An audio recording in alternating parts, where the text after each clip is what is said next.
Hi friends. నా పేరు భార్గవరెడ్డి. నేను గత కొన్ని సంవత్సరాలుగా మెడిటేషన్ చేస్తున్నాను. నాకు యోగులన్నా, యోగుల జీవిత చరిత్రన్నా చాలా ఇష్టం. అయితే ఈ మధ్యనే భారతదేశ సుప్రసిద్ధ గురువుల్లో ఒకరైన శ్రీ నీమ్ కరోలి బాబా గారి జీవిత చరిత్రను చదవడం జరిగింది. ఆయన యొక్క జీవిత చరిత్ర నాకెంతగానో నచ్చింది. సో, ఆ యొక్క యోగి జీవిత చరిత్రను మీతో పంచుకోవాలని ఈరోజు నేను మీ ముందుకొచ్చాను. బ్రిటిష్ వారు భారతదేశాన్ని పరిపాలిస్తున్న రోజులవి. భారతదేశ సంస్కృతి, సంప్రదాయాలు, దేవుడు, దైవం అనేటివి ఏవీ లేవని అవమానిస్తున్న రోజులవి. అప్పుడు ఈ దైవం యొక్క ఉనికిని ప్రపంచమంతా తెలియచేయాలని ఒక శక్తి, ఒక వ్యక్తి రూపంలో జన్మ తీసుకుంటుంది. ఆ శక్తి, ఆ వ్యక్తి మరెవరో కాదు, శ్రీ శ్రీ శ్రీ నీమ్ కరోలి బాబా గారు. ఈయన్నే మహారాజ్జీ అని కూడా అంటుంటారు. ఈయన ఆంజనేయ స్వామి ఉపాసకులు. అయితే ఈయనకు భారతదేశం నుంచే కాకుండా ప్రపంచ నలుమూలల నుంచి కూడా భక్తులున్నారు. ఉదాహరణకి భారతదేశ ప్రధానమంత్రి శ్రీ నరేంద్ర మోడీ గారు, మాజీ ప్రధానమంత్రి శ్రీ చరణ్ సింగ్ గారు, క్రికెట్ సూపర్ స్టార్ అయిన Virat Kohli, Anushka Sharma, Hollywood actress Julia Robert, Facebook founder mark Zuckerberg, అదేవిధంగా యాపిల్ ఫౌండర్ స్టీవ్ జాబ్స్, ఇలా చెప్పుకుంటూ పోతే పెద్ద లిస్టే వస్తుంది. ఈయన జననము, అదేవిధంగా శరీరం వదిలిన రోజు రెండు ఒకటే. అంటే ఈయన పుట్టింది సెప్టెంబర్ 11వ తేదీ అయితే ఈయన శరీరం విడిచింది కూడా సెప్టెంబర్ 11వ తేదీ.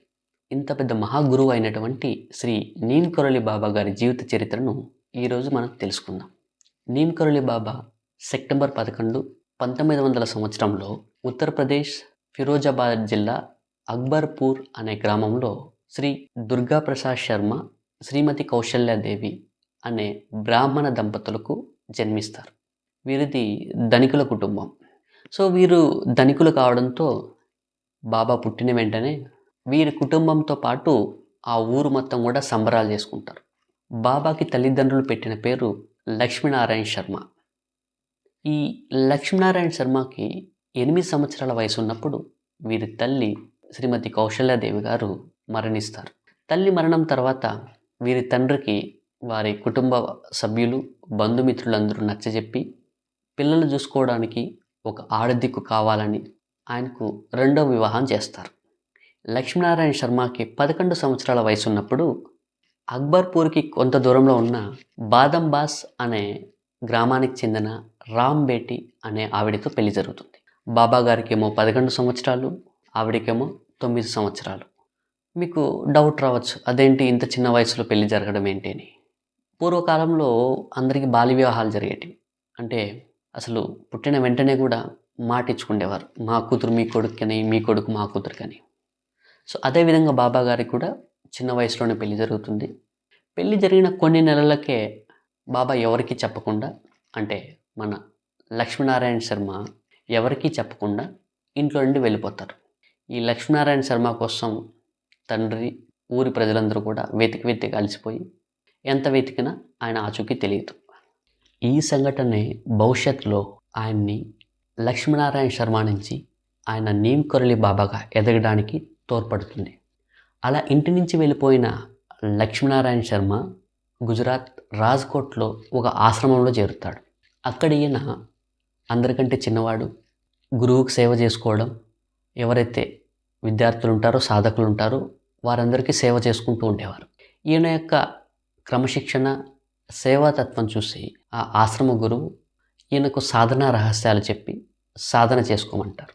అలా ఈ లక్ష్మీనారాయణ శర్మ అలా సమయం దొరికినప్పుడల్లా ఈయన గంటల కొద్దీ సాధన చేసుకునేవారు.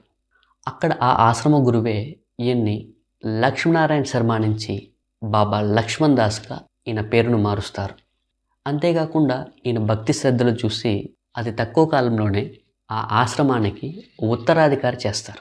అయితే అతి చిన్నవాడైన ఈ లక్ష్మణ్ దాస్ ఆ ఆశ్రమానికి ఉత్తరాధికారి అవ్వడం మిగిలిన విద్యార్థులకు నచ్చరు. ఎందుకంటే మాకంటే వయసులో చిన్నోడు, నిన్నగాక మొన్నొచ్చాడు, అంటే ఇతను చెప్పింది మేము వినాలా అని ఆ ఆశ్రమ గురువు పైన వాళ్ళు కోపంతో ఉంటారు.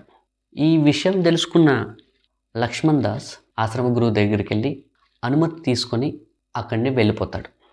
అలా వెళ్ళిన బాబా లక్ష్మణ్ దాస్ గారు బబనియా అనే గ్రామానికి వెళ్ళి అక్కడ ఆ గ్రామానికి దగ్గరలో ఉన్న ఒక చెరువులో ప్రతిరోజు సాధన చేసుకునేవారు. అంటే ఏదైతే రాజ్కోట్ ఆశ్రమంలో గురువు సాధన రహస్యాలు చెప్పారో అదే సాధనని ఈయన బబనియా గ్రామంలో అక్కడికి కొంత దూరంలో ఉన్న చెరువుకి వెళ్ళి ఆ చెరువులో గంటలు గంటలు సాధన చేసుకునేవారు. కొంతమంది భక్తులు చెప్పేవారు, ఈయన రామజపం జపిస్తే సాక్షాత్ హనుమంతుడు ఈయన పక్కన వచ్చి కూర్చుండేవారంట. అంటే అంత బాగా ఆయన రామజపం చేసేవారంట. అదేవిధంగా కొంతమంది ఈయనని అంటుంటారు సాక్షాత్ ఆ హనుమంతుడి అవతారం అని. అలా అక్కడ ఆయన ఆ చెరువులో గంటలు గంటలు సాధన చేసుకునేవారు. అదే బబనియా గ్రామంలో ఈయన మొట్టమొదటి హనుమంతుడి గుడిని కట్టిస్తారు. ఈయన స్వహస్తాలతో విగ్రహాన్ని చేసి ఒక గుడిని నిర్మిస్తారు. సో ఈయన దినచర్య ఏంటంటే చెరువుకి వెళ్ళడం, చెరువులో గంటల కొద్దీ సాధన చేయడం, మిగిలిన సమయంలో ఆయన ఆ గుడిలోకి వచ్చి ఆ జపం చేసుకోవడం. ఇలా కొన్ని నెలలు జరుగుతాయి. గంటల గంటలు సాధన చేయడం వల్ల అతి తక్కువ కాలంలోనే ఈయనకు అనేక సిద్ధులు లభిస్తాయి. ఆ సిద్ధులు ఎలా ఉండేటివంటే, ఒక భక్తుడు వచ్చి, ఇది ఆయన బయోగ్రఫీలో ఉంది, ఒక భక్తుడు వచ్చి బాబా నాకు జిలేబీ తినాలని అని అడుగుతాడు. జిలేబీ తినాలంటే బాబా దగ్గర ఏమి షాప్ లేదు కదా జిలేబీది, మరి ఎలా తింటాడు అంటే ఆయన సిద్ధులు ఎలా ఉంటాయంటే ఆయన చేతిని ఇలా వెనక్కి తీసి మళ్ళీ ముందుకు తీసుకొచ్చే లోపల ఆయన చేతిలోకి ఆ జిలేబీ ప్యాకెట్ వచ్చేది. ఆయన భక్తుడికి ఇచ్చేవాడు, ఇలా వేసేవాడు. సో అంతలా ఉండేటివి ఈయన సిద్ధులు. ఇలా ఈయన సిద్ధులు తెలిసి ఆ బబనియా గ్రామ ప్రజలందరూ కూడా ఈయనకు భక్తులుగా మారుతారు. అయితే ఈయన ఆ చెరువుకి వెళ్ళి గంటల తరబడి సాధన చేయడం వల్ల ఈయన్ని తలయ బాబా అని పిలిచేవారు. హిందీలో తలాబ్ అంటే చెరువు, అంటే ఈ చెరువులోకి వెళ్తే సాధన చేస్తాడు కదా, కాబట్టి తలాబ్ని వాళ్ళు తలయ బాబా అని పిలిచేవారు. మన తెలుగులో చెప్పాలంటే చెరువు బాబా అని. మొట్టమొదట తల్లిదండ్రులు పెట్టిన పేరు లక్ష్మీనారాయణ శర్మ. తర్వాత గుజరాత్ రాజ్కోట్లోని ఆశ్రమ గురువు పెట్టిన పేరు బాబా లక్ష్మణ్ దాస్. తర్వాత బబనియా గ్రామ ప్రజలు ఈయనకు పెట్టిన పేరు తలయ బాబా. ఇక్కడ నేను మీకు ఒక క్లారిటీ ఇవ్వాలనుకుంటున్నాను. అదేంటంటే బాబా బాబా అంటుంటే, తలయ బాబా అంటుంటే మీరేదో 40 ఏళ్ళు 50 ఏళ్ళు లేదా 60 సంవత్సరాలు వచ్చిన బాబా అనుకుంటుండొచ్చు. కాదు, అప్పటికి ఆయన వయసు 16 సంవత్సరాలు. ఇన్ని చేస్తుంది అంటే, ఇన్ని సిద్ధులు పొంది భక్తులు చేయదడితే అది ఇస్తుంది ఒక 50-60 సంవత్సరాల గురువు కాదు, ఒక 16 సంవత్సరాల ఒక యువకుడు. అలా అక్కడ కొన్ని నెలలు గడిపిన తర్వాత ఇక అక్కడి నుంచి ఆయనకు వెళ్ళాలనిపిస్తుంది. ఆ ప్రాంతానికి కొంత దూరంలో మాతాజీ అనే ఒక ఆవిడ ఉంటుంది. ఆవిడకి ఆ గుడి అన్ని అప్పచెప్పి బాబాజీ అక్కడి నుంచి వచ్చేస్తారు. ఒకసారి బాబా లక్ష్మణ్ దాస్, అదే మన తలయ బాబాకి, ఆయనకు గంగా స్నానం చేయాలనిపిస్తుంది. సో దానికోసమని, అంటే గంగా స్నానం చేయాలంటే గటియా ఘాట్కి వెళ్ళాలి, ఉత్తరప్రదేశ్లో ఉన్న గటియా ఘాట్కి వెళ్ళాలి. దానికోసమని ఈయన ట్రైన్లో వెళ్తుంటారు. సో ఈయన ఏమో యోగి, ఈయన దగ్గర ₹1 ఉండదు. సరే ట్రైన్లో ప్రయాణిస్తుంటాడు. ఈ లోపలే టీసీ వచ్చి ఈయన పైకి కిందికి చూస్తాడు. ఆ టీసీ బ్రిటిష్ వారు అనమాట. ఈ స్టోరీ మొత్తం కూడా మన స్వతంత్రం రాకముందు జరిగే స్టోరీ. సో అతను వచ్చి పైకి కిందికి చూసి టికెట్ అని అడుగుతాడు. ఈయన దగ్గర ఏమో టికెట్ ఉండదు. వెంటనే అతను ఏం చేస్తాడు, నీమకరులి బాబాని దింపేయాలని ప్రయత్నిస్తాడు. బాబా చెప్తారు, లేదు నేను ఇట్లా ఒక యోగిని, నా దగ్గర డబ్బులేం లేదు, దయచేసి నన్ను వెళ్ళనివ్వు అని అడుగుతాడు. టీసీ ఏం చేస్తాడంటే నిర్దాక్షిణంగా ట్రైన్ చైన్ లాగి బాబాని దింపేస్తారు. దింపేసిన తర్వాత టీసీ వెంటనే సిగ్నల్ ఇస్తాడు ట్రైన్ వెళ్ళడానికి. ట్రైన్ కదలదు. బాబా ఏమో వెళ్ళి దింపారు కదా, బాబా ఏమో వెళ్ళి ఒక చెట్టు కింద కూర్చొని పద్మాసనంలో కూర్చొని, ఆయన దగ్గర యోగదండం ఉంటే దాని మీద చేయబెట్టుకొని ఇలా ట్రైన్ వైపు చూస్తుంటాడు. ఈ లోపల టీసీ ట్రైన్ వెళ్ళడానికి సిగ్నల్ ఇస్తాడు. ఎంతసేపు అయినా ట్రైన్ కదలదు. సరే ఎందుకు ట్రైన్ కదలట్లేదా అని ట్రైన్ ఇంజనీర్, డ్రైవర్, టెక్నీషియన్ అందరూ వచ్చి ట్రైన్ మొత్తం చెక్ చేస్తారు. అంటే ఇంజన్ మొత్తం చెక్ చేస్తారు. వీళ్ళకేం అర్థం కాదు. ఇలా కొన్ని గంటలు గడిచిపోతుంది. అయితే కొన్ని గంటల పాటు ట్రైన్ అక్కడ ఆగిపోవడం వల్ల ఆ చుట్టుపక్కల ఉన్న ప్రజలందరూ వచ్చి గుమిగూడి ఆ ట్రైన్ని చూస్తుంటారు. అయితే అందులో ఒక వ్యక్తి ఈ బాబాను గుర్తుపడతాడు. గుర్తుపట్టి అసలు ఏం జరిగిందని తెలుసుకుంటాడు. తెలుసుకుంటే అక్కడున్న ఒక ప్రయాణికుడు ఈ కథ మొత్తం చెప్తాడు. అంటే బాబాని ఇలా ఆయన ట్రైన్ ఆపి దింపేశారని. అప్పుడు ఈ వ్యక్తి పరిగెత్తుకుంటూ టికెట్ కలెక్టర్ దగ్గరికి వెళ్ళి చెప్తాడు. అసలు మీరు ఎంత పెద్ద తప్పు చేశారో మీకు తెలుసా? ఆయన ఇలా దింపేసి వెళ్ళి ఆయన క్షమాపణ అడగండి. సో అడిగిన వెంటనే ఆయన క్షమిస్తే వెంటనే ఈ ట్రైన్ స్టార్ట్ అవుతుంది అని చెప్తాడు. ఇక చేసేదే లేక అంటే వీళ్ళు కొన్ని గంటల పాటు ప్రయత్నించిన వీళ్ళకి ఎక్కడ ప్రాబ్లం ఉందో తెలియలేదు. ఇంకా చేసేదేం లేదు. ఆ వ్యక్తి వచ్చి బాబా దగ్గరికి వస్తాడు. ఈ లోపలే ఎవరైతే బాబాని గుర్తుపట్టాడో ఆ వ్యక్తి వచ్చి, బాబా మీరు మాకు ఒక చిన్న సహాయం చేసి పెట్టాలి. ఏంటంటే ఇక్కడికి కొంత దూరంలో మా ఊరుంది. మా ఊరి ప్రజలు ఒక ప్రాంతం నుంచి ఇంకో ప్రాంతానికి వెళ్ళాలంటే ఎలాంటి రవాణా సౌకర్యం లేదు. దయచేసి మీరు కరుణించి ఎక్కడైతే ట్రైన్ ఆగిందో ఈ ప్లేస్లో మాకు రైల్వే స్టేషన్ వచ్చేటట్లు చేయండి. దీనివల్ల ఏమవుతుందంటే మా ఊరి ప్రజలందరికీ మేలు జరుగుతుంది అని బాబాని ప్రాధేయపడతాడు. ఇంతలోగానే టికెట్ కలెక్టర్ వచ్చి, బాబా నన్ను క్షమించండి, మీ గురించి తెలియదు, మీ శక్తి గురించి తెలియక నేను ఇలా చేశాను అని క్షమాపణ కోరుతాడు. కోరితే అప్పుడు బాబాజీ, సరే ట్రైన్ అయితే కదులుతుంది కానీ నువ్వు నాకు సహాయం చేసి పెట్టాలి. అదేంటంటే ఎక్కడైతే ఇక్కడ నువ్వు నన్ను దింపేశావో అదే ప్లేస్లో రైల్వే స్టేషన్ రావాలి. సో నువ్వు మీ పై అధికారులతో మాట్లాడి ఇక్కడ రైల్వే స్టేషన్ వచ్చేటట్టు చేస్తే ఈ ట్రైన్ కదులుతుంది అని చెప్తాడు. అప్పుడు టికెట్ కలెక్టర్ మాటిస్తాడు, ఖచ్చితంగా నేను పై అధికారులతో మాట్లాడి ఈ ట్రైన్ ఎక్కడైతే ఆగిందో మిమ్మల్ని ఎక్కడైతే దింపానో ఆ ప్లేస్లో రైల్వే స్టేషన్ కట్టించే బాధ్యత నాది అని చెప్పిన తర్వాత ఈ బాబా లక్ష్మణ్ దాస్ గారు ఇలా ట్రైన్ వైపు చూస్తారు. చూసిన వెంటనే ట్రైన్ స్టార్ట్ అవుతుంది. మీకు అనిపించచ్చు ఇదేదో సినిమా స్టోరీ అని, కానీ నిజంగా జరిగిన ఒక సంఘటన. ఇక ట్రైన్ అక్కడి నుంచి వెళ్ళిపోతుంది. ఈ ఊరి ప్రజలు ఎవరైతే అక్కడ జనాలు వచ్చి గుమిగూడారో ఆ జనాలందరూ పక్కనే ఉన్న వారు ఊరికెళ్ళి ఆ ఊరిలో ఉన్న సర్పంచ్కు ఈ స్టోరీ మొత్తం చెప్తారు. చెప్పి, అయ్యా ఇలా ఒక గొప్ప యోగి ఆయన ఇక్కడే ఉన్నారు. సో మనమంతా కలిసి ఈ యోగిని మన ఊరిలో ఉండేటట్లు చేద్దాము అని ఆ సర్పంచ్ని తీసుకొచ్చి ఈ నీమ్కరోళి బాబా గారి దగ్గరికి వస్తారు. వచ్చి అందరూ రిక్వెస్ట్ చేస్తారు, బాబా మీరు మా ఊరికి రండి, మేము అన్నీ చూసుకుంటాము ఇలా అంటే, అప్పుడు బాబా సరే నేను మీ ఊరికి వస్తాను, నాకు సాధన చేసుకోవడానికి ఒక గుహ కట్టించండి అని అడుగుతారు. అప్పుడు ఆ ఊరి ప్రజలందరూ కూడా ఆ సర్పంచ్ ఆ ఊరి ప్రజలందరూ కలిసి బాబాకి ఒక గుహ కట్టిస్తారు. సో బాబా ఆ గుహకి వెళ్ళి సాధన చేసుకుంటూ ఉంటారు. ఏ విధంగా అయితే ఆ టికెట్ కలెక్టర్ మాట ఇచ్చారో అదేవిధంగా అది తక్కువ కాలంలోనే ఎక్కడైతే ట్రైన్ ఆపి బాబాని దింపేశారో అదే ప్లేస్లో రైల్వే స్టేషన్ వస్తుందన్నమాట. అప్పుడు ఆ రైల్వే స్టేషన్ పేరు అంటే అక్కడికి కొంత దూరంలో నీమ్కరోళి అనే గ్రామం ఉంటుంది. సో ఆ గ్రామం పేరుని ఆ రైల్వే స్టేషన్ పేరుగా పెడతారు. అదేవిధంగా ఆ బాబా వల్ల అక్కడ రైల్వే స్టేషన్ వచ్చింది కాబట్టి ఆ ఊరి ప్రజలు అందరూ కూడా నీమ్కరోళి బాబా అని పిలవడం మొదలు పెడతారు. అలా మన లక్ష్మీనారాయణ శర్మ అదే లక్ష్మణ్ దాస్ అదే తలయ బాబా గారు నీమ్కరోళి బాబాగా పేరు పొందుతారు. ఇలా ఆయనకు నీమ్కరోళి బాబా అని పేరు వస్తుందన్నమాట. అప్పటికి ఆయన వయసు 18 సంవత్సరాలు మాత్రమే.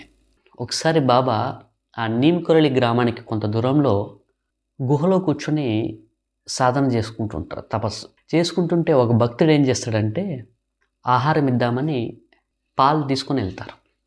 ఈయన గుహ ఎంట్రన్స్లోకి వెళ్తాడు. వెళ్ళి ఆ గుహలో ఆ బాబాని చూసి ఆ పాలు తీసుకొచ్చిన వ్యక్తి స్పృహ తప్పి పడిపోతాడు. ఏంటంటే బాబా కూర్చొని తపస్సు చేసుకుంటుంటే బాబా ఒళ్ళు మొత్తము గుహ మొత్తము పాములు ఉంటాయన్నమాట. అంటే అన్ని పాములను ఆయన ఎప్పుడు చూసిండడు. సో ఒక్కసారిగా ఆ పాములను చూసి స్పృహ తప్పి పడిపోతాడు. అప్పుడు బాబా తపస్సులోంచి బయటకు వచ్చి అతన్ని లేపి, నేను చెప్పాను కదా నేను సాధన చేసుకునేటప్పుడు ఎవరు ఇక్కడ రాకూడదని అని చెప్పి అతను తెచ్చిన పాలు తీసుకొని తాగేసి అతన్ని అక్కడి నుండి పంపిస్తాడు. కొంతమంది చెప్పేవాళ్ళు బాబా రామజపంగానే చెప్పిస్తే సాక్షాత్తు హనుమంతుల వారే ఈయన పక్కనొచ్చి కూర్చునేవారంట. కొందరికి ఆ హనుమంతుడు దర్శనం ఇచ్చేవారంట. సో, ఇదివరకే నేను వీడియో స్టార్టింగ్‌లోనే చెప్పాను. నీమ్ కొరలి బాబా గారు ఆంజనేయ స్వామి ఉపాసకులు. ఈయన జపించే విధానం ఆ రామ జపానికి ఆయన అంత ఇష్టపడేవాడంట హనుమంతుడు. ఇంకొక అనుభవం చెప్తాను. అదే నీమ్ కొరలి ఊర్లో ఒక భక్తుడుంటాడు. అతనికేంటంటే ఈ నీమ్ కొరలి బాబాతో కలిసి వృందావన్ ఎళ్లి అక్కడున్న గుడులన్నీ దర్శనం చేసుకొని రావాలని ఒక కోరిక ఉంటుంది. అయితే ఆ వ్యక్తి బాబా దగ్గరికొచ్చి, "బాబా, బాబా నాకొక కోరికుంది. మీతో పాటు కలిసి నేను బృందావన్ ఎళ్ళాలి. అక్కడున్న గుళ్ళన్నీ చూడాలనుకుంటున్నాను. దయచేసి రండి బాబా" అని ప్రాధేయపడతాడు. అప్పుడు బాబా, "సరే నేనొస్తాను. నువ్వెళ్ళు. నేనొచ్చి నిన్ను బృందావనంలో కలుసుకుంటాను" అని చెప్తారు. అలా భక్తుడు బృందావన్ ఎళ్తాడు. ఎళ్తే బాబా బృందావన్‌లో ఆ భక్తుడిని కలుసుకుంటాడు. కలుసుకొని ఇద్దరు అక్కడున్న గుళ్ళన్నీ చూస్తారు. చూసిన తర్వాత బాబా ఆ వ్యక్తిని, "నువ్వెళ్ళు. నేను తర్వాత వస్తానని" చెప్తాడు. ఈ భక్తుడు తన ఊరికి తిరిగొచ్చి ఆ ఊరి ప్రజలందరికీ, "నేను చాలా సంతోషంగా ఉన్నాను. నా కోరిక తీర్చారు. ఆయనతో పాటు ఆ గుళ్ళు చూడాలన్న కోరికను తీర్చారు" అని ఎంతో సంతోషంతో చెప్తారు. అయితే ఆ ఊరి ప్రజలు కూడా చెప్తారు, "అరే నువ్వేం చెప్తున్నావు? ఈ బాబా ఇక్కడే ఉన్నారు. ప్రతిరోజు మేము దర్శనం చేసుకుంటున్నాము. నువ్వు చెప్తున్నావు నీతో పాటు వచ్చారని." "కాదు కాదు" అని. తర్వాత వీళ్ళకి తెలుస్తుంది. అదేంటంటే ఒకేసారి అనేక శరీరాలతో అనేక చోట్ల ఉండేవారు బాబా. ఇక్కడేమో నీమ్ కొరలి ఊర్లో గుహలో కూర్చొని తపస్సు చేసుకునేవారు. బృందావనంలో భక్తుడి కోరికను తీర్చారు. ఇలా ఒకే సమయంలో అనేక శరీరాలతో ఆయన ఆ భక్తుల యొక్క కోరికలను తీర్చేవారనమాట. ఇంకొక అనుభవం చెప్తాను. అదే నీమ్ కొరలి ఊర్లో రామ్ సేవక్ అనే ఒక భక్తుడు ఉండేవారు. ఈ రామ్ సేవక్ గారు ఏంటంటే పెళ్ళై కొన్ని సంవత్సరాలైనా కూడా ఈయనకు పిల్లలు కలగరు. దానికోసమని తిరగని గుడి ఉండదు, వెళ్ళని హాస్పిటల్ ఉండదు. ఎవరు ఏది చెప్పినా చేసేవారు. ఇలా చేసి చేసి అలిసిపోయి ఈ బాబా ఎప్పుడైతే నీమ్ కొరలి వెళ్తారో ఈ బాబా మహిమ తెలిసి ఆ రామ్ సేవక్ గారు బాబా దగ్గరకొచ్చి చెప్తారు, "బాబా ఇలా నాకు పెళ్ళై ఇన్ని సంవత్సరాలయింది. నాకు పిల్లలు కలగలేదు. నాకు ఏదన్నా దారి చూపించండి" అని ప్రాధేయపడతాడు. అప్పుడు బాబా ఒక యాపిల్ ఇచ్చి, "ఈ ఆపిల్‌ని నీ భార్యకి తినిపించు. నీకు పిల్లలు కలుగుతారని" చెప్తాడు. ఈ రామ్ సేవక్ ఎంతో సంతోషంగా ఆ ఆపిల్ తీసుకొచ్చి వాళ్ళ భార్యకి తినిపిస్తాడు. కొన్ని నెలల్లోనే వీరికి పండంటి మగబిడ్డ జన్మిస్తాడు. ఈ శుభ సందర్భంలో ఆ రామ్ సేవక్ బాబా దగ్గరకొచ్చి, "బాబా, బాబా మీరు చెప్పినట్టుగానే నాకు మగబిడ్డ పుట్టాడు. ఈ శుభ సందర్భంలో నేను ఈ ఊరి ప్రజలకు మంచి చేయాలనుకుంటున్నాను. అదేంటంటే ఈ ఊరి ప్రజలకు తాగునీరు లేదు. వారి కోసమని నేను ఒక మంచినీటి బావిని తవ్వించాలనుకుంటున్నాను" అని చెప్తాడు. చెప్పి, "దానికి మీ అనుమతి కావాలి బాబా" అని అడుగుతారు. అడిగితే బాబా, "సరే నాయనా ఎళ్ళి ఆ పని మొదలుపెట్టు" అంటాడు. అలా రామ్ సేవక్ ఎంతో భక్తి శ్రద్ధలతో ఆ నీమ్ కొరలి ఊర్లో ఒక బావిని తవ్విస్తాడు. తవ్విచ్చిన తర్వాత తీరా ఆ బావిలో ఉప్పు నీరు పడతదనమాట. ఈ ఉప్పు నీరు పడేసరికి అతనికేం అర్థం కాదు. అంటే ఉప్పు నీరు తాగలేరు కదా! సో, మళ్ళీ ఆ రామ్ సేవక్ అనే అతను పరిగెత్తుకుంటూ బాబా దగ్గరకొచ్చి, "బాబా, బాబా నేనెంతో కష్టపడి ఇలా బావిని తవ్విచ్చాను ఊరికి మంచి జరగాలని. కానీ ఆ బావిలో ఉప్పు నీరు పడ్డాయి. ఇప్పుడు నన్నేం చేయమంటారు బాబా" అని అడుగుతారు. అప్పుడు బాబా, "ఎళ్ళి 2 సంచుల చక్కెర తీసుకెళ్ళి ఆ బావిలో కలిపేయండి" అంటాడు. అలా రామ్ సేవక్ 2 సంచుల చక్కెర తీసుకెళ్ళి ఆ బావిలో కలిపేస్తాడు. అంటే ఆ నీళ్ళలో కలిపేస్తాడు. కలిపిన వెంటనే ఆ బావిలో నీళ్ళు మొత్తం తియ్యగా మారిపోతాయి. అప్పటినుంచి ఇప్పటికి కూడా నీమ్ కొరలి అనే గ్రామంలో ఆ బావి ఉంది. ఆ ఊరి ప్రజలు ఆ బావి నీరునే తాగునీరుగా వాడుతున్నారు. సో, ఇలా ఉండేటివి ఆయన మహిమలు. ఇలా ఆయన అందరి కోరికలు తీర్చేవారు. మీకు ఇంకొక ఆయన అనుభవం చెప్తాను. నీమ్ కొరలి బాబా గారు అదే ఊరిలో హనుమంతుడి గుడి కట్టించాలనుకుంటారు. అయితే దీనికోసమని బాబా ఆ ఊర్లో ఉన్న అందరి దగ్గర చందాలు అడుగుతుంటారు. అదే క్రమంలో ఆ ఊర్లో ఒక వ్యాపారి ఉంటాడు. అతనికి ఒక బట్టల దుకాణం, ఒక కిరాణా దుకాణం ఉంటుందన్నమాట. సో, బాబా అతని దగ్గరికెళ్ళి, "ఇలా నేను గుడి కడుతున్నాను. నీ వంతుగా ఆ గుడికి ఇటుకలు, ఇసుక ఇవ్వాలి అని అడుగుతారు. ఆ వ్యాపారి సరే నేను ఇస్తాను అంటాడు. కొన్ని రోజుల తర్వాత మళ్ళీ బాబా వచ్చి గుర్తు చేస్తాడు. ఇలా నువ్వు ఇటుకలు, ఇసుక ఇస్తానన్నావు, మరి ఎప్పుడు ఇస్తున్నావు అని. ఆ వ్యాపారి ఉన్నట్టుండి అదేంటి బాబా నా దగ్గర ఏమీ లేదు కదా! సో నేను ఎలా ఇవ్వగలను? దయచేసి నేను ఇవ్వలేను. సో నా దగ్గర ఏమీ లేదు అని బాబాకి చెప్తాడు. చెప్పిన తర్వాత సరే బాబా అక్కడి నుంచి ఏం మాట్లాడకుండా వెళ్ళిపోతారు. ఇది జరిగిన కొన్ని రోజుల తర్వాత ఒకరోజు అనుకోకుండా ఆ వ్యాపారి బట్టల షాపు, కిరాణా షాపు అనుకోకుండా అగ్గి మండుకుంటుందన్నమాట. అగ్గి మండుకుంటే ఈ వ్యాపారి అక్కడున్న ఆ జనాల్ని తీసుకొని నీళ్ళని తీసుకొచ్చి ఆ మంటల పైన చల్లుతుంటారు. అయితే విచిత్రం ఏంటంటే వీళ్ళు ఎంత నీళ్లు జల్లుతుంటే ఆ మంటలు ఇంకా ఎక్కువ అవుతుంటాయి. ఎలాగైతే మండే మంటలు మనం కిరోసిన్ పోస్తే మంట ఇంకా ఎక్కువ అవుతుంది కదా, అదేవిధంగా అక్కడ వీళ్ళు నీళ్లు పోస్తుంటే ఆ మంటలు ఇంకా ఎక్కువ అవుతుంటాయి. ఈ వ్యాపారికి ఏం అర్థం కాదు. అప్పుడు పరిగెత్తుకుంటూ వెళ్ళి నీమ్కరోళి బాబా కాళ్ళ మీద పడి, బాబా బాబా ఇలా నా షాపులు 2 కాలిపోతున్నాయి, దయచేసి మీరు నాకు సహాయం చేయండి అని ఆయన కాళ్ళ మీద పడతాడు. కాళ్ళ మీద పడితే బాబా నవ్వుతూ, అదేంటి నువ్వు పేదవాడి కదా, నీ దగ్గర ఏమీ లేదన్నావు, మరి ఈ షాపులు ఏంటి ఇదంట అని అడుగుతాడు. అంటే ఆ వ్యాపారికి అప్పుడు అర్థమవుతుంది. ఎందుకంటే బాబా రెండోసారి వెళ్తారు కదా, నువ్వు ఎప్పుడు ఇస్తున్నావు ఇటుకలు, ఇసుకలు అంటే అప్పుడు నా దగ్గర ఏముంది బాబా, నేను పేదవాడిని, నేనేమి ఇచ్చుకోలేను అంటాడు. అప్పుడు బాబా దానికి, అరే నువ్వు పేదవాడే కదా, మరి నీ దగ్గరికి ఈ షాపులు ఎలా వచ్చాయి, ఎలా కాలుతున్నాయి ఈ షాపులు అని అడుగుతారు. అప్పుడు బాబా కాళ్ళ మీద పడి, లేదు బాబా మీరు అడిగిన ఇటుకలు, ఇసుకలు ఇస్తాను, దయచేసి మీరే నాకు ఏదైనా సహాయం చేయండి అంటే, ఇప్పుడు బాబా ఉండి పో అవేం కాలేదులే పో, పోయి చూసుకోబో అంటాడు. ఈ వ్యాపారి పరిగెత్తుకుంటూ వచ్చి తన షాపుల దగ్గరికి వచ్చి చూస్తే ముందు ఏ విధంగా షాప్స్ ఉండేటో అదే విధంగా ఉంటాయన్నమాట. అంటే మంట మండుకోక ముందు తన షాపులు ఎలా ఉంటాయో అలా ఉంటాయి. తన షాప్ ముందు కొన్ని ఎండుమిరపకాయలు కాలి బూడిదే పడి ఉంటాయన్నమాట. ఇలా ఆయన అనుభవాలు చాలా అద్భుతంగా ఉంటాయన్నమాట. ఇంకొకసారి ఏమవుతుందంటే కొంతమంది ఒక వ్యక్తిని ఇనుప గొలుసులతో కట్టేసి బాబా దగ్గరికి తీసుకొస్తారు. తీసుకొస్తే బాబా ఆ వ్యక్తిని చూసి, అరే ఎందుకు ఇలా చేస్తున్నారు, అది అలా చేయకూడదు, అతన్ని వదిలేసేయండి, ఆ ఇనుప గొలుసుల నుంచి వదిలేసేయండి అంటారు. అంటే ఎవరైతే వ్యక్తిని తీసుకొచ్చారో వాళ్ళు చెప్తారు, లేదు స్వామీజీ ఈ వ్యక్తికి పిచ్చి పట్టింది, ఇతను గొలుసులు వదిలితే ఎవరిని పడితే వాళ్ళని కొడతాడు అని అంటారు. అంటే అప్పుడు బాబా నేను చెప్తున్నాను కదా అతని గొలుసులు తీసేయండి అంటాడు. సరే అక్కడ ఉన్న వాళ్ళు ఆ గొలుసును తీసేస్తారు. తీస్తే బాబా ఆ వ్యక్తిని ఇలా చూస్తూ వెళ్ళి అక్కడ కనబడుతున్న చెట్టు ఉంది కదా, ఆ చెట్టుకి పైకి కిందకి ఎక్కువ అంటాడు. ఆ పిచ్చి పట్టిన వ్యక్తి ఏమీ మాట్లాడకుండా బాబా చెప్పినట్లు ఎదురుగా ఉన్న చెట్టు దగ్గరికి వెళ్ళి అలా పైకి కిందికి ఎక్కుతూ దిగుతూ ఉంటాడు. అలా కొన్నిసార్లు చేసిన తర్వాత ఆ పిచ్చి వ్యక్తి స్పృహ తప్పి కింద పడిపోతాడు. తర్వాత బాబా వెళ్ళి ఆ వ్యక్తిని లేపి ఎవరైతే తీసుకొచ్చారో వాళ్ళకి చెప్తాడు, ఇప్పుడు ఇతనికి ఎలాంటి పిచ్చి లేదు, ఇతన్ని ఇక్కడికి తీసుకెళ్ళండి అంటాడు. మళ్ళీ చెప్తున్నా, బాబా బాబా అంటుంటే మీరేదో ఎక్కువ వయసు అని అనుకోకండి. ఇవంతా చేస్తుంది 18 సంవత్సరాల ఒక కుర్రాడు, అతి చిన్న వయసులో సిద్ధులు పొందిన ఒక గొప్ప యోగి. ఇలా రోజు రోజు నీమ్కరోళి బాబా గారికి భక్తుల సంఖ్య పెరిగేది. ఇలా ఆ నోట ఈ నోట ఇలా దేశం నలుమూలల బాబా గారి గురించి అందరికీ తెలుస్తుంది అన్నమాట.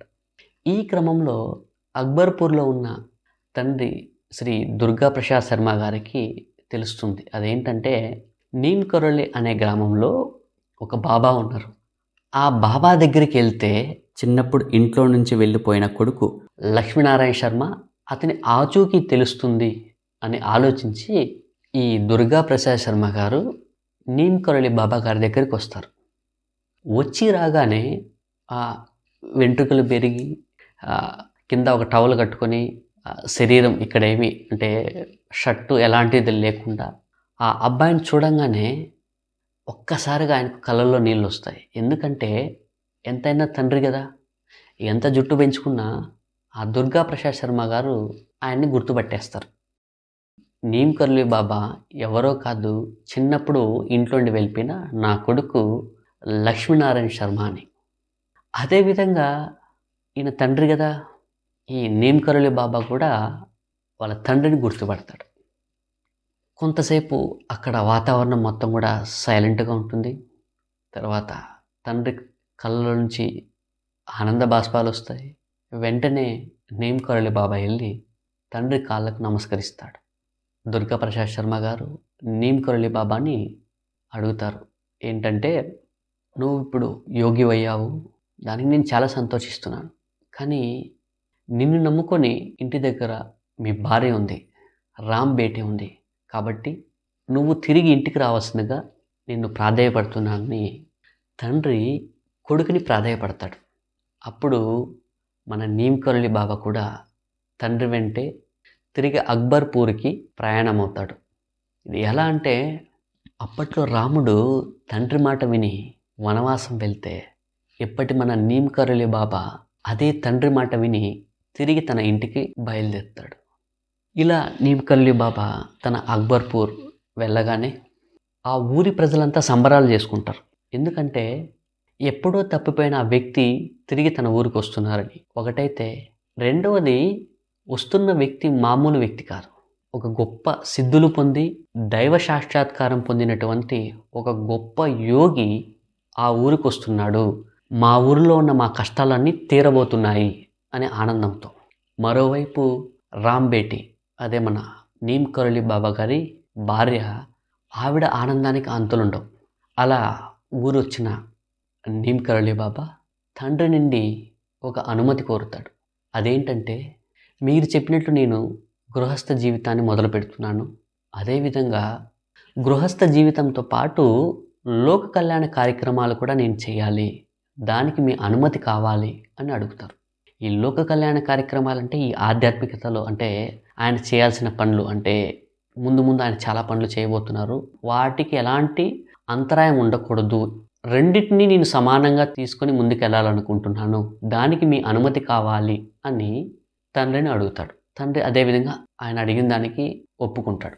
అలా నీమ్ కరోళి బాబా గారికి 1925వ సంవత్సరంలో ఈయనకు మగబిడ్డ పుడతారు. ఆయన పేరు అనేగి సింగ్ శర్మ. ఇలా నీమ్ కరోళి బాబా గృహస్థ జీవితాన్ని మరియు సంత్ జీవితాన్ని రెండింటినీ చాలా చక్కగా నిర్వర్తించేవారు. ఇక్కడ మీకు ఇంకొక అనుభవం చెప్తాను. నీమ్ కరోళి బాబా గారు కీలా ఘాట్కి వెళ్ళి అక్కడ కొన్ని రోజులు ఉంటారు. ఈ కీలా ఘాట్కి కొంత దూరంలో రాజపుత్ రెజిమెంట్ అనే ఆర్మీ క్యాంప్ ఆఫీస్ ఉంటుందన్నమాట. అందులో అక్కడ కర్నల్గా మేకన్న అనే బ్రిటిష్ అధికారి ఉంటారనమాట.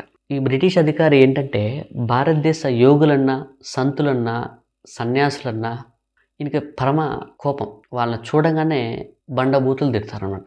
అయితే నీమ్ కరోళి బాబా గారు ఎలాగైనా సరే ఇతనికి బుద్ధి చెప్పాలి అని ఆలోచించి, ఒకరోజు కర్నల్ మేకన్న లేని సమయంలో నీమ్ కరోళి బాబా గారు ఆయన రూమ్కి వెళ్ళి ఆయన రూమ్లో పడుకుంటాడు. అయితే ఆయన రూమ్ ముందు గార్డ్స్ ఉంటారు. వాళ్ళు ఎంత చెప్పినా ఈ బాబా వినకుండా వెళ్ళి ఆ కర్నల్ రూమ్లో పడుకుంటాడు. కొద్దిసేపు తర్వాత ఈ కర్నల్ ఏదో పని మీద వెళ్ళింటాడు, బయట నుండి వస్తాడు.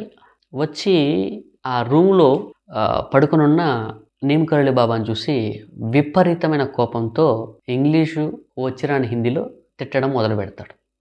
ఈ మేకన్న తిడుతుంటాడు. ఇటువైపు ఏమో బాబాజీ నవ్వుతుంటాడు. ఆయన తిడుతుంటాడు, ఈయన నవ్వుతుంటాడు.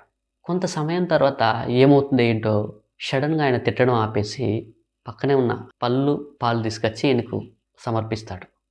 అప్పటి నుంచి ఈ మేకన్న ఏ యోగి కనపడినా, సంతు కనపడినా వాళ్ళకి ఎంతో ప్రేమతో ఆయన సేవ చేసేవాడు అనమాట. అయితే ఒకరోజు ఈ మేకన్న బాబాజీ దర్శనానికి వస్తారు. కొన్ని రోజుల తర్వాత వస్తే రెండవ ప్రపంచ యుద్ధానికి వెళ్ళే ముందు బాబాజీ దగ్గరికి వస్తాడు. బాబాజీ చూసి అతన్ని, నువ్వు జనరల్ అవుతావు పో అంటాడు. ఈ మేకన్నకు ఏం అర్థం కాదు. అదేంటిది, జనరల్ అవ్వాలని ప్రతి ఒక్కరికి ఉంటుంది, ఆల్రెడీ జనరల్ అవ్వడానికి చాలామంది వెయిటింగ్లో ఉంటారన్నమాట. సో అంతమందిని కాకుండా నన్ను ఎందుకు జనరల్ చేస్తారు అని ఇతనికి అది నమ్మబుద్ధి అవ్వదు. సో బాబా చెప్పినట్టుగానే ఆ యుద్ధం నుండి తిరిగి రాగానే కర్నల్ మేకన్నని జనరల్ మేకన్న అవుతారు. సో అతనికి ప్రమోషన్ వస్తుంది. సో ఆ విధంగా బాబాజీ చెప్పిన ప్రతిదీ కూడా నిజమయ్యేదన్నమాట. 1937వ సంవత్సరంలో నీమ్ కరోళి బాబా గారికి మరియు రామ్ బేటీ గారికి రెండవ సంతానంగా ఒక కొడుకు జన్మిస్తారు. ఆయన పేరు ధర్మనారాయణ్ శర్మ. అదేవిధంగా 1945వ సంవత్సరంలో వీరికి మూడవ సంతానంగా ఒక ఆడబిడ్డ జన్మిస్తుంది. ఆవిడ పేరు గిరిజాదేవి. ఇక్కడ నేనొక ఆశ్చర్యకరమైన విషయాన్ని మీతో పంచుకోవాలనుకుంటున్నాను. అదేంటంటే, మనం చాలామంది యోగుల జీవితాలను చదివింటాము లేదా వినుంటాము. కానీ ఈ నీమ్ కరోలి బాబా గారి జీవితంలో ఏంటంటే, ఒకవైపు ఈయన స్పిరిచువల్ గురువుగా ఉంటూ, మరోవైపు ఈయన్ని గ్రామ పెద్దగా కూడా ఎన్నుకోబడతారు. ఒకవైపు ఆధ్యాత్మిక జీవితం, మరోవైపు ప్రాపంచిక జీవితం.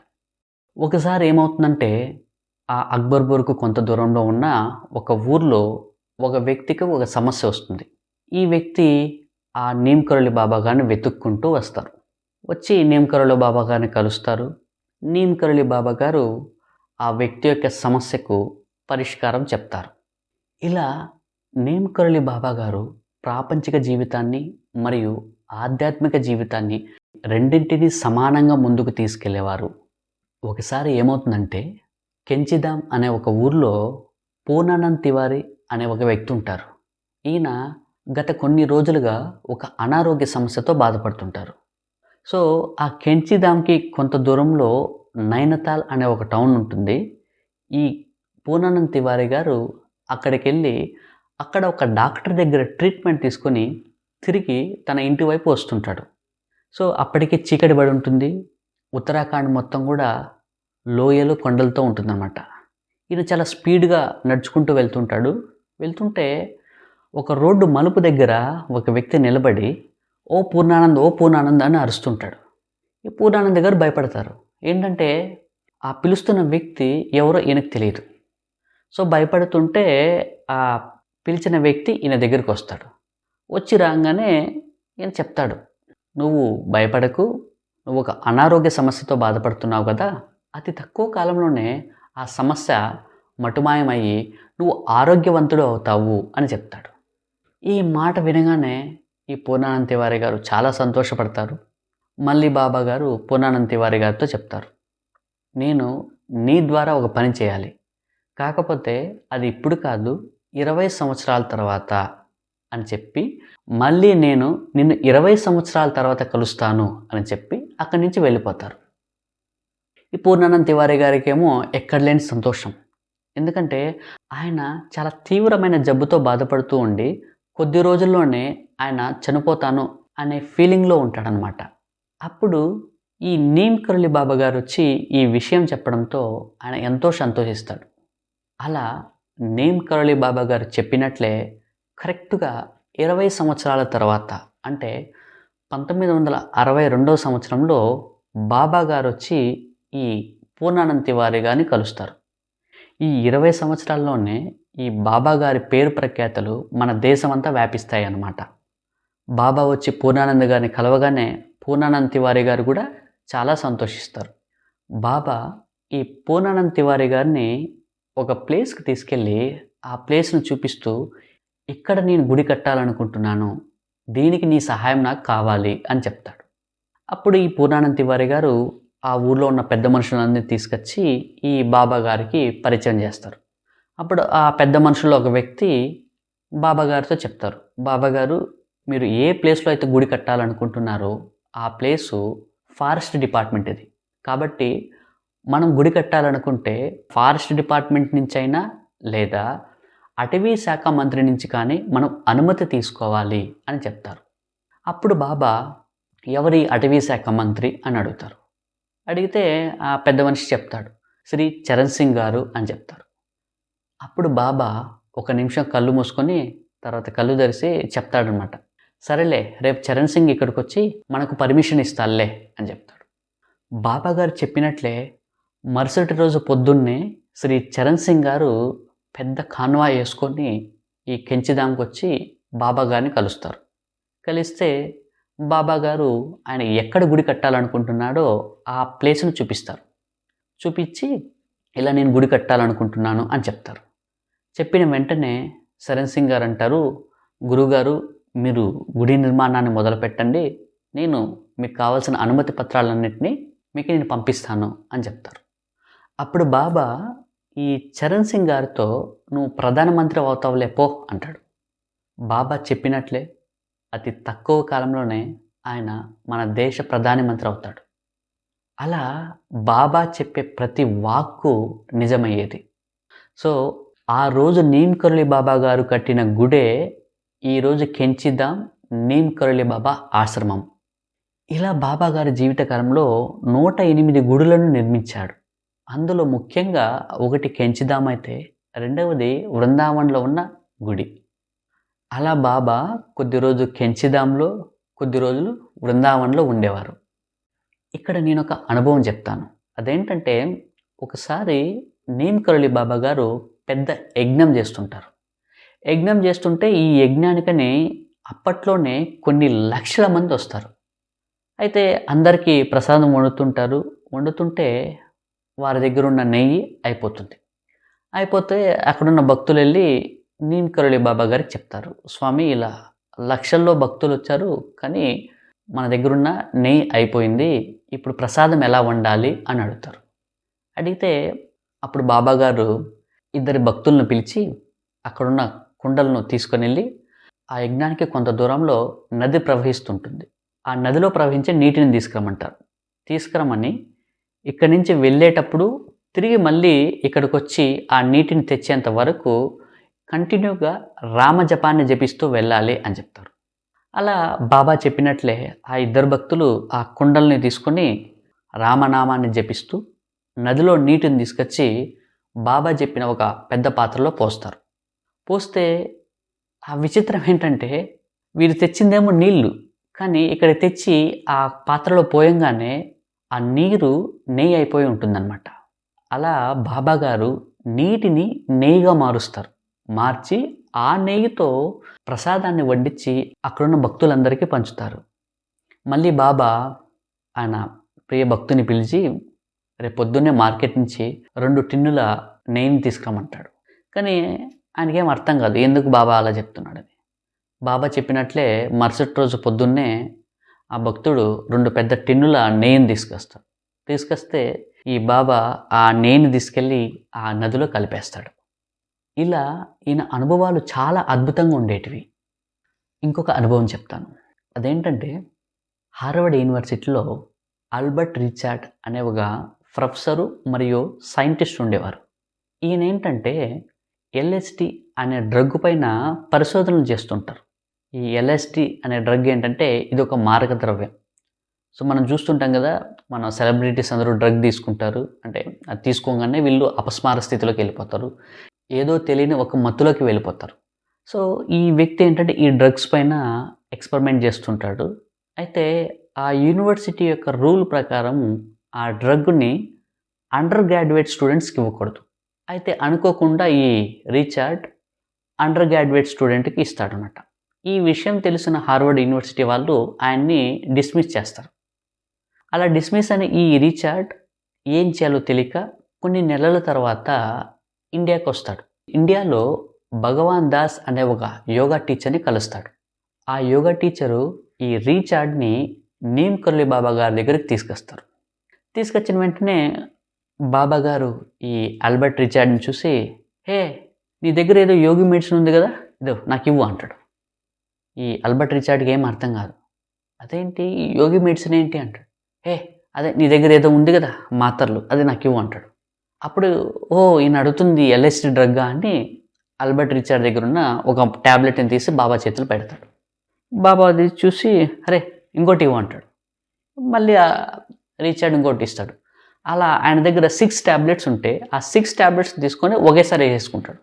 ఈ ఆల్బర్ట్కేమో ఎక్కలేని టెన్షన్. ఎందుకంటే ఇంత చిన్న మిల్లీ మైక్రోగ్రామ్ తీసుకుంటేనే మనం మత్తులోకి వెళ్ళిపోతాం. ఈయనేమో ఈ ట్యాబ్లెట్స్ అన్నింటినీ మింగేస్తాడు. ఈయన ఏమైపోతాడని టెన్షన్ పడుతుంటాడు. బాబా గారేమో ఆ ట్యాబ్లెట్లని మింగేసి పక్కన ఉన్న భక్తులతో మాట్లాడుతుంటాడు.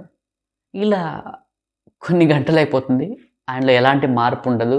అప్పుడు ఈ ఆల్బర్ట్ రిచర్డ్కి అర్థమవుతుంది ఈ డ్రగ్ కంటే ఈ ఏదైతే మత్తు పదార్థం ఉంది కదా, దీనికంటే గొప్పదైంది ఆధ్యాత్మికత, స్పిరిచువాలిటీ, మెడిటేషన్ అని ఆయన రియలైజ్ అవుతాడు.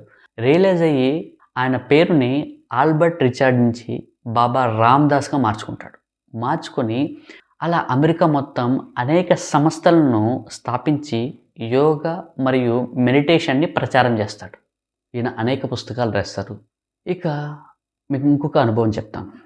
ఒకసారి ఏమవుతుందంటే బాబా గారు కీలా ఘాట్ దగ్గర ఉంటున్నప్పుడు, ఆ కీలా ఘాట్‌కి కొంత దూరంలో వృద్ధ దంపతులుంటారు. ఈ ఇద్దరు కూడా బాబా గారికి పరమ భక్తులు. ఈ దంపతులకు ఒక్క కొడుకు ఆర్మీలో పనిచేస్తుంటాడు. అయితే గత కొన్ని నెలల నుంచి వాళ్ళ కొడుకు నుంచి ఈ తల్లిదండ్రులకి ఎలాంటి సమాచారం ఉండదు. అరే! నా కొడుకు ఏమైపోయారు? అసలు నా కొడుకు ఉన్నాడా? వాడికేమన్నా అయ్యిందా? అని ఎలాంటి సమాచారం ఉండదు. ఈ రోజుల్లో అంటే ఫోన్లున్నాయి. మనం ఫోన్ చేయొచ్చు, కనుక్కోవచ్చు. కానీ ఇది 60, 70 సంవత్సరాల క్రితం జరిగిన ఇన్సిడెంట్. సో, ఇలా ఆ వృద్ధ దంపతులు బాధపడుతుంటే ఒకానొక రోజు నీమ్ కరోలి బాబా గారు వాళ్ళ ఇంటికెళ్తారు. ఎళ్లి, "అరే! నాకు ఆకలిగా ఉంది. ఏదో ఒకటి పెట్టు. నాకు తినాలనుంది" అంటాడు. వాళ్ళు వాళ్ళ ఇంట్లో ఉన్నది ఏదైతే ఉందో దాన్ని తీసుకొచ్చి బాబా గారికి ఇస్తారు. బాబా దాన్ని తిని, "ఈ రాత్రికి నేను మీ ఇంట్లోనే ఉంటున్నాను" అని బాబా చెప్తారు. సో, వీళ్ళేమో చాలా పూర్ ఫ్యామిలీ. ఒకవైపు వీళ్ళు పడుకొని, మరోవైపు బాబా పడుకోవడానికి ఏర్పాట్లు చేస్తారు. రాత్రవుతుంది. బాబా గారొచ్చి పడుకుంటారు. ఈయన ఎక్కడికెళ్ళినా ఈయనతో పాటు ఒక కంబలి ఉంటుంది. సో, ఈయన తెచ్చుకున్న కంబలి ఈయన ముసుగేసుకొని పడుకుంటాడు. పడుకున్న తర్వాత ఈ కంబలి లోపల నుంచి ఎవరైనా వ్యక్తి బాగా అనారోగ్యంతో బాధపడుతున్నప్పుడు కొన్ని సౌండ్స్ చేస్తారు కదా! అంటే ముక్కుతూ, మూలుగుతూ, ఏడుస్తూ అలాంటి శబ్దాలు ఆ కంబలి లోపల నుండి వస్తుంటాయి. ఈ వృద్ధ దంపతికి ఏం అర్థం కాదు. అరే! ఏమవుతుంది? ఈయన మన ఇంటికొచ్చి పడుకున్నాడు. చాలా అనారోగ్యంతో బాధపడుతున్నాడు అని వాళ్ళకేం అర్థం కాదు. ఇలా రాత్రి ఆ వృద్ధ దంపతులకు జాగారం. ఆయనేమో కంబల్లో పడుకొని ఇలా విచిత్రమైన శబ్దాలు చేస్తూ ఉంటారు. ఇలా మొత్తానికి తెల్లవారుతుంది. ఈ బాబా గారు లేచి ఆ కంబల్ని నీట్‌గా చుట్టుతారు. చుట్టి ఆ వృద్ధ దంపతుల చేతుల్లో ఇచ్చి, "మీరు గత కొంతకాలంగా మీ కొడుకు గురించి బాధపడుతున్నారు కదా! ఏం కాలేదులే. సరిగ్గా నెల రోజుల్లో మీ కొడుకు మీ ఇంటికొస్తాడులే" అని చెప్పంగానే ఈ వృద్ధ దంపతులిద్దరికీ ఎక్కడలేని ఆనందం వస్తుంది. తర్వాత బాబా ఆ చుట్టిన కంబలిని వాళ్ళకిచ్చి, "ఈ కంబలిని తీసుకొని ఎళ్లి ఆ నదిలో పడేయండి. కానీ ఎట్టి పరిస్థితుల్లోనూ ఈ కంబలి లోపల ఏముంది అని మీరు చూడకూడదు" అంటారు. సరే, గురువు చెప్పినట్లే ఈ వృద్ధ దంపతులిద్దరూ చెరో వైపు పట్టుకొని నది వైపు వెళ్తూ ఉంటారు. అయితే ఆ కంబలి చాలా బరువుగా ఉంటుంది. వీళ్ళకి డౌటొస్తుంది. అరే! ఈ కంబలి లోపల ఏముంది? ఒకసారి విప్పి చూద్దామని. కానీ ఆయన గురువు గదా! ఆయన చెప్పిన మాట గుర్తుకొచ్చి అలాగే తీసుకెళ్ళి నదిలో పడేస్తారు. సరిగ్గా ఇది జరిగిన నెల రోజులకు ఆర్మీ నుంచి కొడుకు ఇంటికొస్తాడు. ఇంటికొచ్చి, "అమ్మా, నాన్న, మీకో విషయం చెప్పాలనుకుంటున్నాను. అదేంటంటే సరిగ్గా నెల రోజుల క్రితం మేము జపాన్ వాళ్ళపైన యుద్ధానికెళ్ళాం. అయితే ఆ జపాన్ సైనికులు మేముంటున్న క్యాంప్ పైన అటాక్ చేశారు. ఆ అటాక్‌లో నాతో పాటు ఉన్న సైనికులందరూ చనిపోయారు. కాకపోతే వాళ్ళు నా వైపు గన్స్‌తో కాలుస్తున్నారు. కానీ బుల్లెట్లు తగలకుండా నా వైపు నుండి ఇటు, అటు వెళ్ళిపోతున్నాయి. కాసేపు తర్వాత నేను స్పృహ తప్పి పడిపోయాను. తర్వాత ఏం జరిగిందో నాకు తెలీదు. పొద్దున్నే మా సీనియర్ ఆఫీసరొచ్చి ఆఫీస్‌కి తీసుకెళ్ళాడు" అని చెప్తాడు. అప్పుడు ఈ తల్లిదండ్రులు ఏ రోజు జరిగిందో ఆ డేట్ అడుగుతారు. అప్పుడు చూస్తే అదేంటంటే ఈ అబ్బాయి పైన అటాక్ జరిగింది, ఆ బాబా వచ్చి వీళ్ళ ఇంట్లో పడుకున్న రోజు 2 ఒకటే. అంటే ఏదైతే ఆ కొడుకు అనుభవించాలో, ఆ అబ్బాయి అనుభవించాలో ఆ బుల్లెట్లు గాయాలు, ఆ నొప్పులను ఈ బాబా అనుభవించి ఆ అబ్బాయిని కాపాడాడు. బాబాను నమ్ముకున్న భక్తుల్ని బాబా ఈ విధంగా కాపాడేవారు. ఈ అనుభవాన్ని బుల్లెట్ ప్రూఫ్ కంబల్ అని బాబా రామ్‌దాస్ గారు 'మిరాకిల్ ఆఫ్ లవ్' అనే పుస్తకంలో రాశారు. ఇంకొక అనుభవం చెప్తాను. ఒకసారి బాబాగారు భూమియదార్ ఆశ్రమంలో ఉన్నప్పుడు, ఈ భూమియదార్ ఆశ్రమం ఎక్కడంటే కెంచిధామ్ నుంచి కొంత దూరంలోనే ఈ భూమియదార్ ఆశ్రమం ఉంది. సో, అక్కడ బాబా ఉంటున్నప్పుడు బాబా గారికి ప్రియ శిష్యుడు ఒకాయన ఉంటారు. ఆయన పేరు ఓంకార్ సింగ్. ఈ మన బాబా గారికి ఒక భక్తుడిని కలుసుకోవాల్సొస్తుందనమాట. అయితే ఆ భూమిధార ఆశ్రమం నుంచి వేరే ఊరు వెళ్ళాలి. సో, అప్పుడు ఈయన ఓంకార్ సింగ్ ఏం చేస్తాడంటే, ఆయన దగ్గరున్న కారుని అదే విధంగా బాబాని తీసుకెళ్ళడానికి ఒక డ్రైవర్ కావాలి గదా! అలా ఈ ఓంకార్ సింగ్ గారి కొడుకుని డ్రైవర్‌గా పంపిస్తాడు. ఓంకార్ సింగ్ గారి కొడుకు పేరు యుధిష్ఠర్ సింగ్. ఈ యుధిష్ఠర్ సింగ్ వయస్సు ఒక 20, 22 సంవత్సరాలు ఉంటుంది. ఈ అబ్బాయి బాబా గారిని కారులో ఎక్కించుకొని ఏ వ్యక్తినైతే కలవాలో ఆ వ్యక్తిని కలిసిన తర్వాత తిరిగి మళ్ళీ ఆశ్రమానికి తీసుకొస్తాడు. మరుసటి రోజు పొద్దున్నే ఈ యుధిష్ఠర్ సింగ్ కాలకృత్యాలు తీర్చుకోవాలని ఆశ్రమం వెనకున్న చెట్లు పొదల్లోకి వెళ్తాడు. వెళ్తే అనుకోకుండా నల్ల తాచుపాము ఈ యుధిష్ఠర్ సింగ్‌ని కరుస్తుంది. ఈ యుధిష్ఠర్ సింగ్ భయంతో ఆ ప్లేస్ నుండి ఆశ్రమం వైపు పరిగెత్తు దారి మధ్యలో పడిపోతాడు, చనిపోతాడు. అయితే అక్కడున్న వాళ్ళు వెళ్ళి బాబాగారితో చెప్తారు. ఇలా మీతో పాటు వచ్చిన కుర్రాడు చనిపోయాడు అని. బాబాగారు ఎక్కడైతే యుధిష్ఠర్ సింగ్ చనిపోయి పడున్నాడో అక్కడికొస్తాడు. ఈ లోపలే అక్కడున్న జనాలందరూ కొంతమంది ఏడుస్తూ ఉంటారు చనిపోయాడని. ఆ ఏడుస్తున్న వాళ్ళని చూసి ఏమైందని ఏడుస్తున్నారు? ఏం కాలేదు అని చెప్పి బాబాగారి శరీరం పైన ఎప్పుడూ ఒక కంబలి ఉంటుంది. మీరు ఈ ఫోటోలో చూస్తే ఆయన ప్రతి క్షణం ఆయనతో పాటు ఒక కంబలి కప్పుకొని ఉంటారు. ఆయన ఆ కంబలిని తీసి ఆ యుధిష్ఠర్ సింగ్ అంటే ఆ చనిపోయి పడున్న ఆ అబ్బాయి పైన కప్పుతాడు. వాడి పైన కప్పి బాబాగారు ఇలా చెప్తారనమాట. ఏ యుధిష్ఠర్ సింగ్, నీకోసం ఎంతసేపు వెయిట్ చేయాలిరా? మనం అర్జెంట్‌గా వెళ్ళాలి, రాణికేత్ వెళ్ళాలి. లే లే అంటాడు. ఈ యుధిష్ఠర్ సింగ్ ఏమో అక్కడున్న వాళ్ళు ఆశ్చర్యంగా చూస్తుంటారు. ఈ యుధిష్ఠర్ సింగ్ ఏమో నిద్రలో నుండి బయటకు వచ్చినట్లు ఆ కంబలు తీసి ఓకే స్వామీజీ, ఓకే స్వామీజీ అని లేస్తాడు. బాబా అంటారు, "ఎళ్ళి కారు దిగరా, ఎంతసేపు వెయిట్ చేయాలి నీకోసం" అంటాడు. ఈ యువకుడు పరిగెత్తుకుంటూ వెళ్ళి కారుని రెడీ చేస్తారు. ఇలా ఈ బాబాగారు చనిపోయిన వ్యక్తులను కూడా బ్రతికించేవారు. ఇలా బాబా నుంచి కాపాడబడిన యుధిష్ఠర్ సింగ్ 82 సంవత్సరాలు జీవించారు. ఒకసారి ఏమవుతుందంటే, ఇది ఫేమస్ అనుభవం ఆయన లైఫ్ స్టోరీలో. బాబాగారు ఆగ్రాలో ఒక భక్తుడిని కలవాల్సి ఉంటుంది. దానికోసమని ఈయన రైలు మార్గం ద్వారా వెళ్ళి ఆగ్రా రైల్వే స్టేషన్‌లో దిగుతాడు. సమయం పొద్దున్నే 4, 4:30 ఆ మధ్యలో. బాబాగారేమో స్టేషన్ నుండి బయటకొస్తాడు. అంటే అప్పట్లో రిక్షాలు ఉండేటివి. ఇప్పుడు ఆటోలు, కార్లు ఉన్నాయి కదా! అప్పట్లో రిక్షాలు ఉండేటివి. ఈ బాబాగారు వెళ్ళి రిక్షా స్టాండ్‌లో రిక్షా వాళ్ళని అడుగుతారు. ఇలా పలానా చోటుకెళ్ళాలి అంటే ఎవరు ఒప్పుకోరు. ఎందుకంటే ఈయన సాధువు, ఈయన దగ్గర ఏం డబ్బులుండవు. పొద్దున్నే బోనీ కాకపోతే రోజు మొత్తం కూడా వాళ్ళకు ఏం డబ్బులు రావనే ఒక సెంటిమెంట్ ఉంటుంది. అలా అక్కడున్న రిక్షా స్టాండ్‌లో ఎవరు రారు. అయితే సీతారాం అనే ఒక వ్యక్తి ఈయన దగ్గరకొచ్చి, "అయ్యా మీరు నా రిక్షాలో కూర్చోండి. మిమ్మల్ని మీరెక్కడికెళ్ళాలో అక్కడ మిమ్మల్ని దింపుతానంటాడు." బాబాయ్ ఎళ్లి ఆయన రిక్షాలో కూర్చుంటాడు. అడ్రెస్ చెప్తాడు. ఈ సీతారాం అనే వ్యక్తి బాబా గారిని తీసుకెళ్ళి ఆ ప్లేస్‌లో దించుతారు. దించిన తర్వాత బాబాగారు తీసి డబ్బులు ఇవ్వబోతారు. ఇవ్వబోతే ఆ సీతారాం అనే వ్యక్తి తీసుకోకుండా, "అయ్యా నాకు డబ్బులొద్దు. మీ ఆశీర్వాదం నాకు కావాలి. అదేంటంటే మా ఇంట్లో ఇలా ముగ్గురు పిల్లలున్నారు. నేను, నా భార్య. నేనొక్కడినే సంపాదిస్తున్నాను. నా పిల్లల చదువు, వాళ్ళ ఫుడ్డు అన్నీ చూసుకోవడానికి నాకు చాలా కష్టంగా ఉంది. కాస్త మీరు నాకు ఆశీర్వదించండి. నాకు ఏదో విధంగా ఒక మంచి పని దొరికేటట్లు" అని ఈ రిక్షా అతను బాబా గారిని వేడుకుంటారు. అప్పుడు బాబాగారు, "ఈ రోజు నుంచి నీ జీవితం మారిపోయింది పో" అంటారు. ఈ రిక్షా డ్రైవర్ ఆ మాట విని ఎంతో సంతోషిస్తాడు. బాబాగారు ఆ ఇంట్లోకెళ్తూ ఉంటారు. ఈ రిక్షా అతను మళ్ళీ బాబా, బాబా అని పిలుస్తాడు. బాబా తిరిగి చూసి ఏంటి అంటాడు. "అయ్యా మీరు మీ బ్యాగ్‌ను మర్చిపోయారు. తీసుకెళ్ళండి ఇద్దో" అంటారు.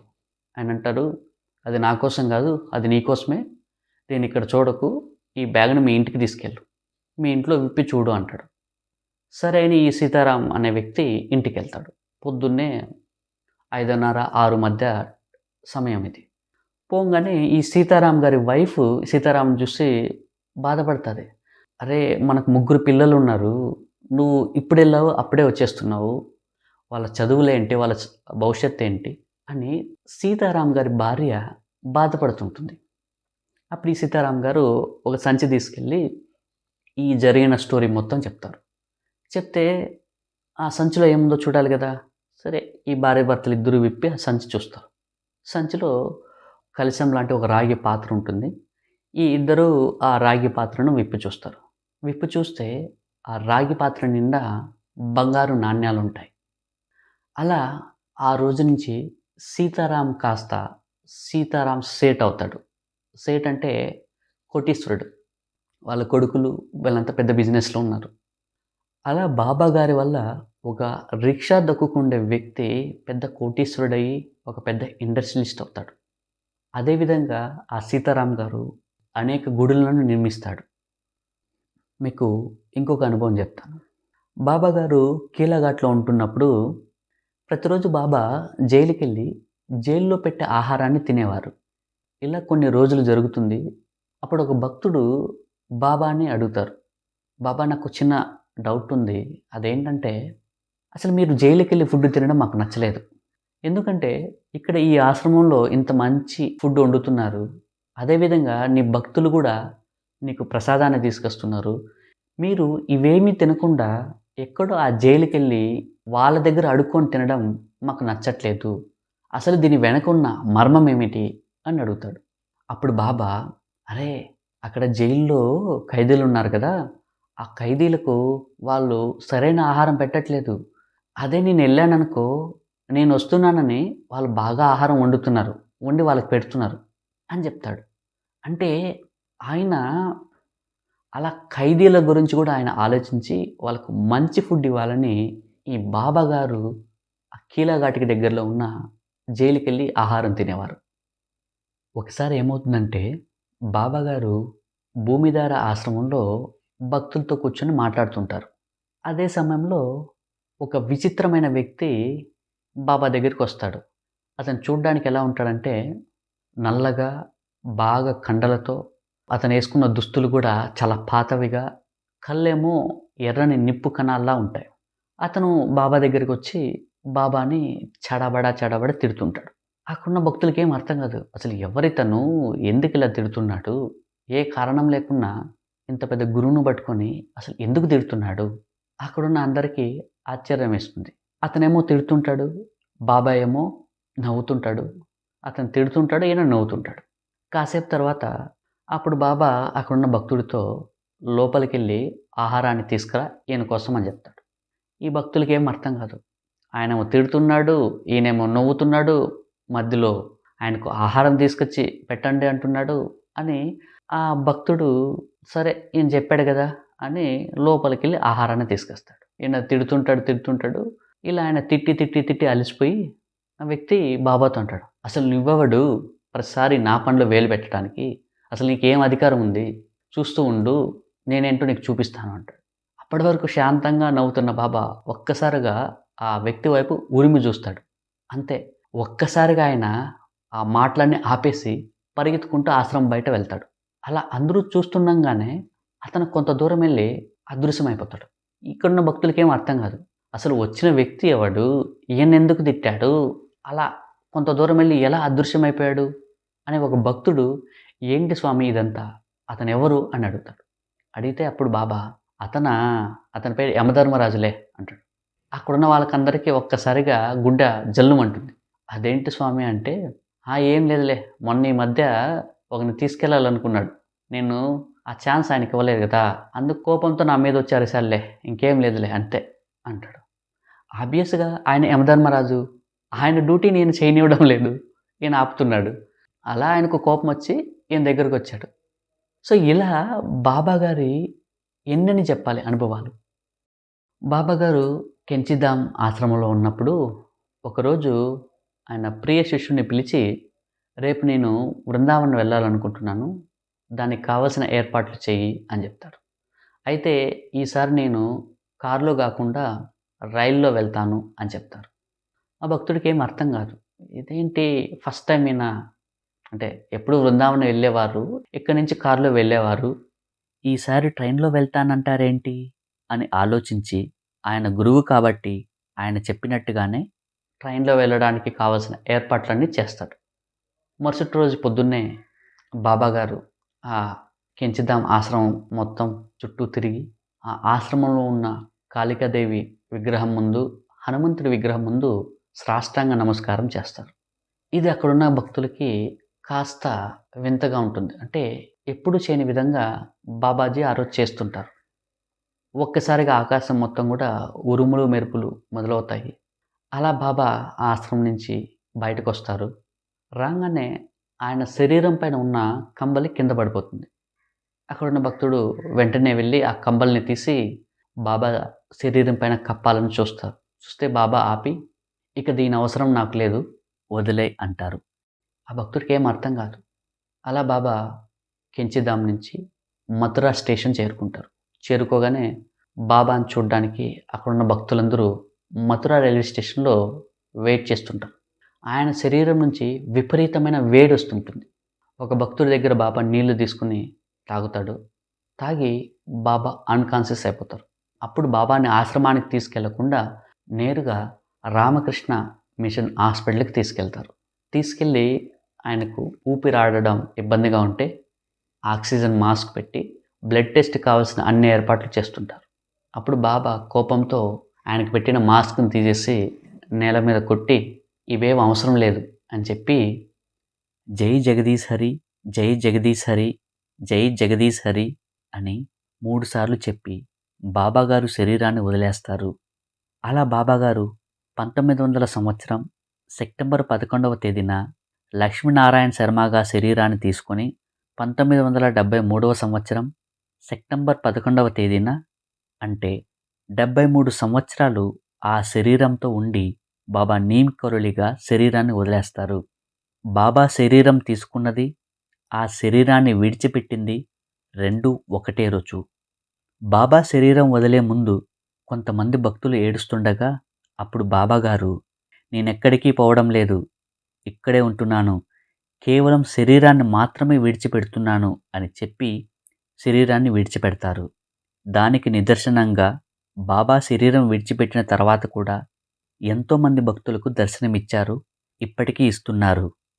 ఆయన జీవిత చరిత్రను చెప్పే అవకాశం నాకిచ్చినందుకు శ్రీ నీమ్ కరోలి బాబా గారికి నా హృదయపూర్వక ధన్యవాదాలు. అదేవిధంగా బాబాగారి జీవిత చరిత్రను విన్న మీ అందరికీ నా ధన్యవాదాలు. జై నీమ్ కరోలి బాబా, జై శ్రీరామ్, జై హనుమాన్. మళ్ళీ మనం మరో గొప్ప యోగి జీవిత చరిత్రతో కలుసుకుందాం. ఈ వీడియో మీకు నచ్చినట్లయితే లైక్ చేయండి, ఛానల్ని సబ్స్క్రైబ్ చేయండి. అదేవిధంగా ఈ వీడియో ఎలా అనిపించిందో కింద కామెంట్స్ రూపంలో తెలియచేయండి. ధన్యవాదాలు.